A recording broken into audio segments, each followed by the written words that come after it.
Chapter 14, The Story of Noah. Begin all acts and thinking by using El-Kalum the All.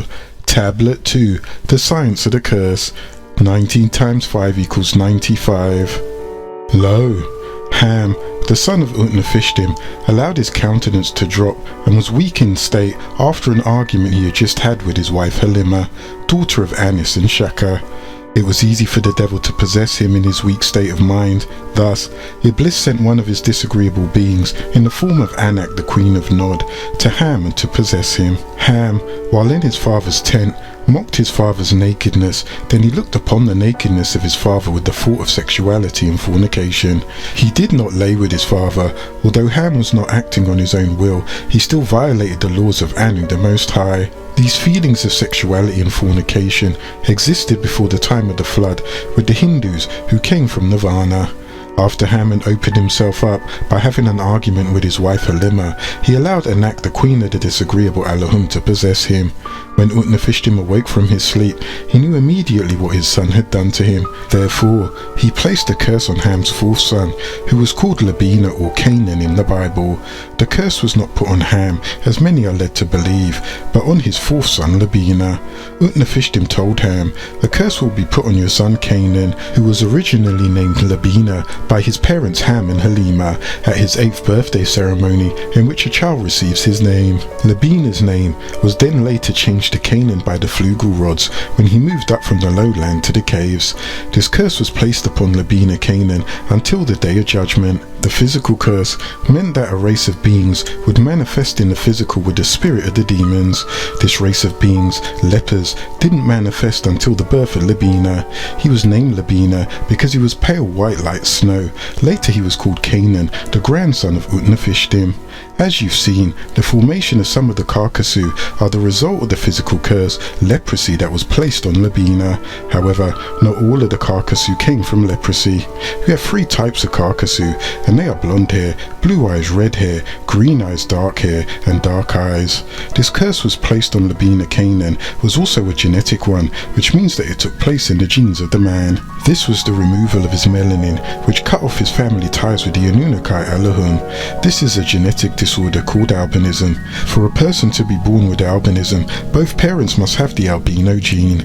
It affects 1 out of every several thousand human beings and other animals. Albinos do not possess any of the dominant genes. The science of hereditary and human genetics explores the transmission of physical traits and other characteristics of parents to their offspring. The basic units in a complex process are called genes, and these make up the chromosomes. The basic chemical of the gene, DNA, deoxyribonucleic acid, enables the gene to carry all the information of hereditary. The chromosomes occur in pairs. Normally each of us have 23 pairs of chromosome. The sex chromosomes carry genes that determine the other characteristics. Because these others are on the sex chromosomes, the characteristics they determine are sex-linked characteristics. Labina Canaan became an albino because both of his parents had recessive genes. Ham and Halima, his parents, were descendants of Cuthites. Let us take a look at the genealogy of Labina. Labina's parents, as stated earlier, were Ham and Halima. Ham was the son of Utnapishtim and Nama. Nama was the daughter of Unam and Sakina, who were both of the Cuthite tribe from the land of Asher. Halima was the daughter of Anis and Shaka Yubin. Yubin was an Enoshite and Anis was a Cuthite. Remember, in Genesis 24-25, after Ham had committed the sin of looking at his father Utnapishtim, the friend of God who was perfect in his generations and who walked with God in Genesis 6:9, Utnapishtim told him that a curse would be placed on his fourth son Labina Canaan. If you read on later in the next verse, you will see where Utnapishtim includes in his condemnation Yahweh Allahum, and he told Ham that Labina Canaan shall be a servant unto his brethren. At this point, Ham became terrified, and this affected his nervous system, which sent messages to his brain and affected his pineal gland, which produces the melanin.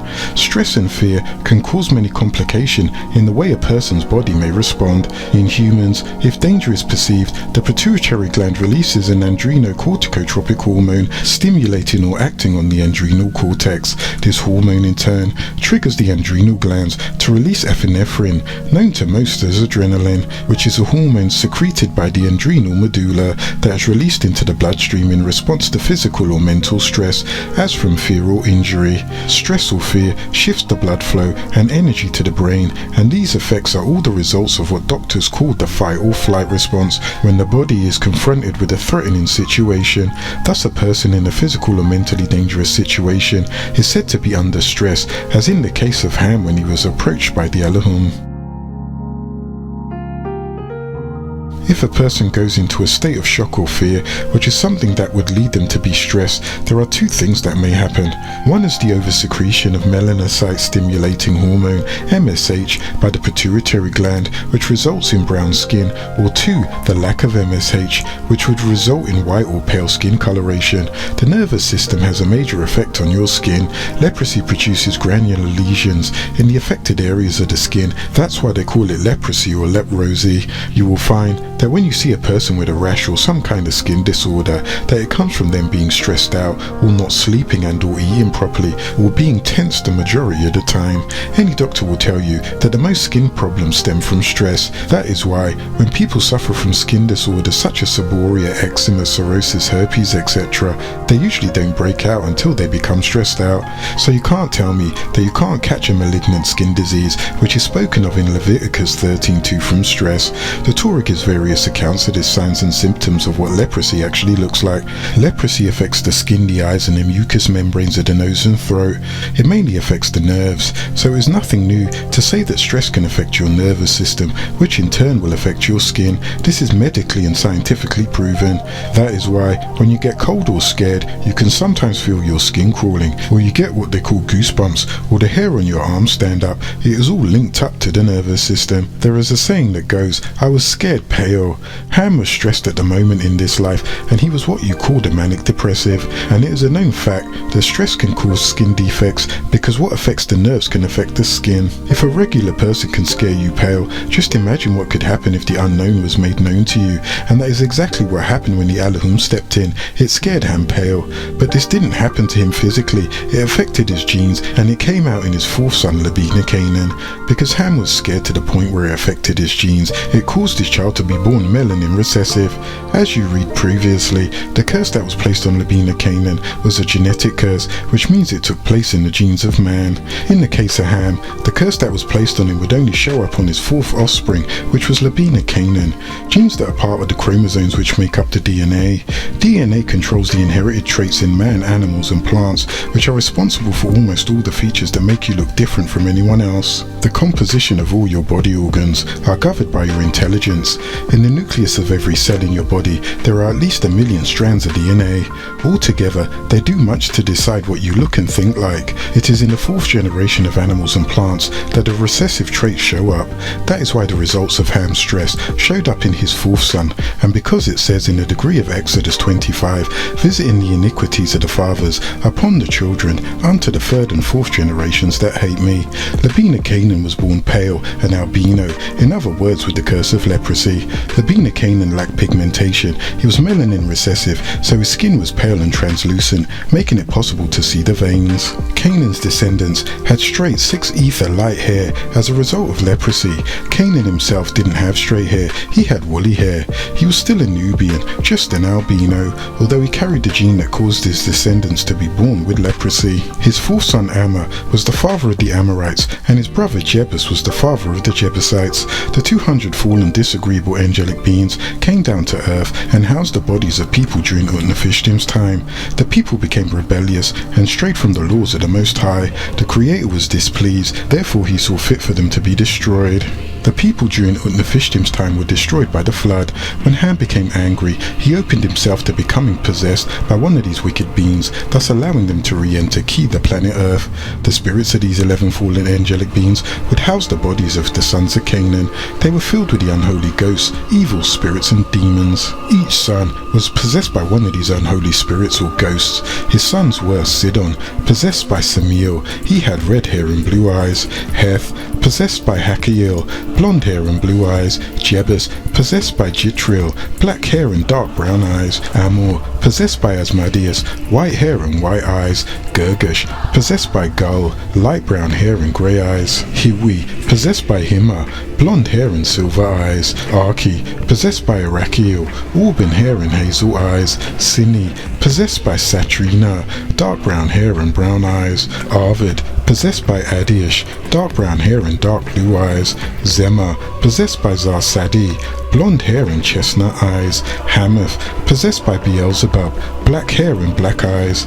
These 11 angels were of the 200 fallen angels that were cast out of heaven, not to be mistaken with the 1/3 that were cast out of the galaxy of Ilion. This Hamath was possessed by Beelzebub from Baal Bel, Lord or Master, and Zabab the fly with its buzz and stench, as opposed to the bee with its honey and odor. Hamath was possessed by Lucifer, the bringer of light, for darkness was supreme balance. As Mephistopheles, this Hamath gave his soul to Beelzebub to give to Mephistopheles.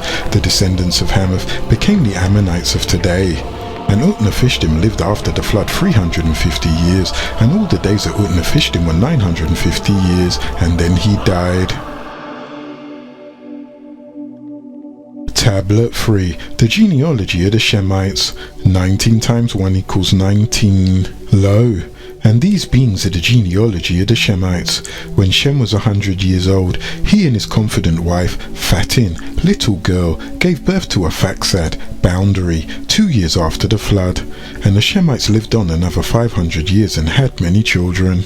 And when Aphaxad was 35 years old, his wife Hamath gave birth to Sala, to send, sense of peace.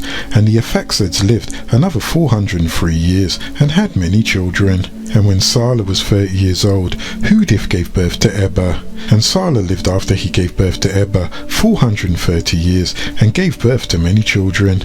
And the Eberites lived on another 430 years and gave birth to Peleg, those with moral distinction. And Eber lived after he gave birth to Peleg 430 years and gave birth to many children. And when Peleg was 30 years old, Eliat gave birth to the son Reu. And Pelegites lived on another 209 years and had many children. And Reu lived 32 years and gave birth to Serug. And the Reuites lived on another 207 years and had many children. And when Serug was 30 years old, Milcah gave birth to their son Nahor. And then the Serugites lived on another 100 years and had many children. And the Nahorites lived 920 years and gave birth to Terah. And Nahor, breathing hard, lived after he gave birth to Terah, wild goat wandering, 119 years and gave birth to many children. And Terah lived 70 years and gave birth to Abram, Nahor and Haran. Now these are the genealogies of Terah. Terah gave birth to Abram, Nahor and Haran gave birth to Lot, he who veiled. And Haran died before his father Terah in that part of the planet Earth of his birth, in Ur of the Chaldees. And Abram and Nahor took them wives, and the name of Abraham's wife was Sarah, and the name of Nahor's wife was Milcah, and the daughter of Haran, the father of Milcah, and the father of Ishak, one who looks forth. And Sarah was barren, she had no child. And Terah took Abram his son, and Lot the son of Haran his son's son, and Sarah his daughter-in-law, his son Abram's wife, and they went forth from Ur of Chaldees to go into that part of the planet Earth of Canaan. And they came to Haran and dwelt there. And the days of the Terahrites were 205 years, and Terah died in Haran.